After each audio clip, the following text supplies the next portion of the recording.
This is Houston. Say again, please. Houston, we have a problem. O problema com a Apollo 13 foi elétrico, mas poderia ter sido diferente se o alimento dos astronautas não houvesse sido elaborado com respaldo do sistema HACCP.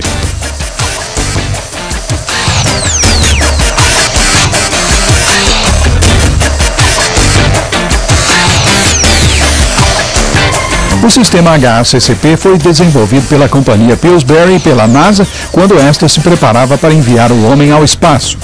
Analisando os possíveis problemas que pudessem comprometer o sucesso da missão, os cientistas se depararam com a possibilidade de que os alimentos enviados a bordo transmitissem alguma doença aos astronautas, enquanto eles estivessem no espaço.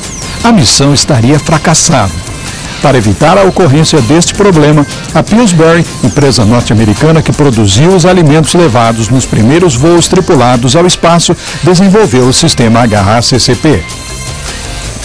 O sistema se baseia numa abordagem preventiva e sistemática direcionada a perigos biológicos, químicos e físicos, através da antecipação e prevenção, ao invés da inspeção e dos testes no produto final.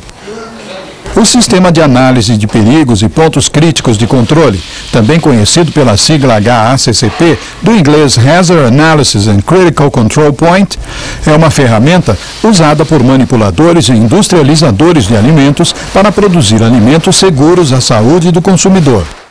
Os perigos biológicos são as contaminações por micro-organismos patogênicos como bactérias, vírus e protozoários. São as contaminações por parasitas macroscópicos como as tênias, ascarídeos e outros tantos parasitas transmitidos por alimentos. Os perigos químicos são contaminações de alimentos por produtos usados na limpeza e sanitização, aditivos alimentares, resíduos de pesticidas, toxinas, metais pesados e vários outros produtos químicos. Os perigos físicos são objetos que podem contaminar o alimento e causar alguma lesão ao consumidor.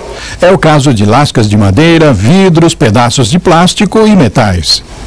O sistema HACCP procura prevenir a ocorrência destes perigos através de 7 princípios. Princípio 1. Realizar uma análise de perigos e estabelecer as respectivas medidas preventivas. Este princípio corresponde às letras HA da sigla HACCP, ou seja, Hazard Analysis. É nesta etapa que serão analisados todos os perigos para a saúde do consumidor que podem ocorrer no alimento em cada etapa de seu preparo ou processamento. Ao serem definidos os possíveis problemas, é hora de estabelecer as medidas preventivas para cada um deles.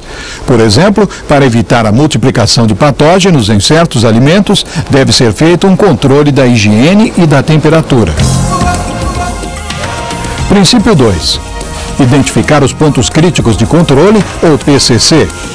Este princípio corresponde às letras CCP da sigla HACCP, ou Critical Control Point.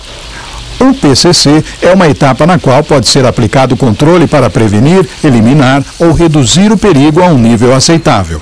Por exemplo, o tratamento térmico de alimentos é essencial para eliminar ou reduzir o perigo, que são as bactérias patogênicas, a níveis aceitáveis. Princípio 3. Estabelecer os limites críticos. Para cada ponto crítico, PCC, devem ser estabelecidos e especificados limites críticos. Eles são critérios que separam o que é aceito do que é inaceitável. Os limites críticos são usados para julgar se um processo está produzindo alimentos seguros ou não. Os limites críticos podem ser vários fatores como temperatura, tempo, dimensões físicas do produto, atividade da água e outros. Por exemplo, o limite crítico para o PCC no cozimento de uma carne é a temperatura interna mínima de 60 graus centígrados. Princípio 4. Estabelecer procedimentos de monitorização. O monitoramento é a observação programada de um PCC para determinar se os limites críticos estão sendo respeitados. Deve-se estabelecer como será feito o monitoramento, quando e por quem. O monitoramento confirmará se o plano HACCP está sendo seguido. Um exemplo de procedimento de monitorização é a leitura de termógrafos para certificar-se de que a temperatura está dentro dos limites estabelecidos. Princípio 5. Estabelecer medidas corretivas. Apesar do HACCP ser preventivo, o monitoramento pode detectar que o processo tenha perdido o controle. A perda de controle é considerada um desvio do limite crítico de um PCC. A ação corretiva deve controlar o produto não conforme e corrigir a causa da não conformidade. As ações corretivas tomadas devem ser registradas. Um exemplo de ação corretiva é o descarte de produtos não conformes. Princípio 6. Estabelecer procedimentos de verificação. A verificação é a aplicação de métodos, procedimentos, testes e outras avaliações, além do monitoramento, para determinar conformidade com o plano HACCP. A verificação deve ser feita por pessoal qualificado ou por indivíduos capazes de detectar deficiências no processo. Análises microbiológicas periódicas é um exemplo de verificação. Princípio 7. Estabelecer um sistema de registros. Os registros são evidências escritas através das quais uma ação é documentada. Eles são muito importantes para revisar a adequação do plano HACCP. Um registro mostra o histórico do processo, o monitoramento, os desvios e as ações corretivas de um PCC através de um gráfico, registro escrito ou arquivos eletrônicos. Outros exemplos são as planilhas de monitoramento do processo e resultados de análises laboratoriais. Os princípios do HACCP podem ser aplicados em qualquer etapa da produção de alimentos, desde a produção primária até o consumo final do alimento, para obter um produto seguro e inócuo para o consumidor. Além disso, o sistema HACCP é compatível com outros sistemas de controle de qualidade.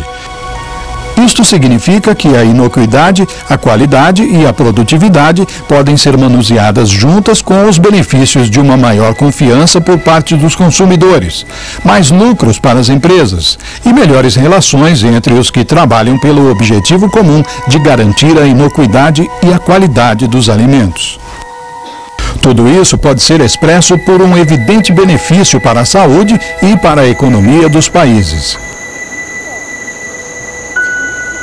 A crescente aceitação do sistema HACCP em todo o mundo, pela indústria, pelos governos e consumidores, em conjunto com a compatibilidade com sistemas de garantia da qualidade, permite prever que este sistema será, neste século XXI, a ferramenta mais usada para garantir a inocuidade dos alimentos em todo o mundo.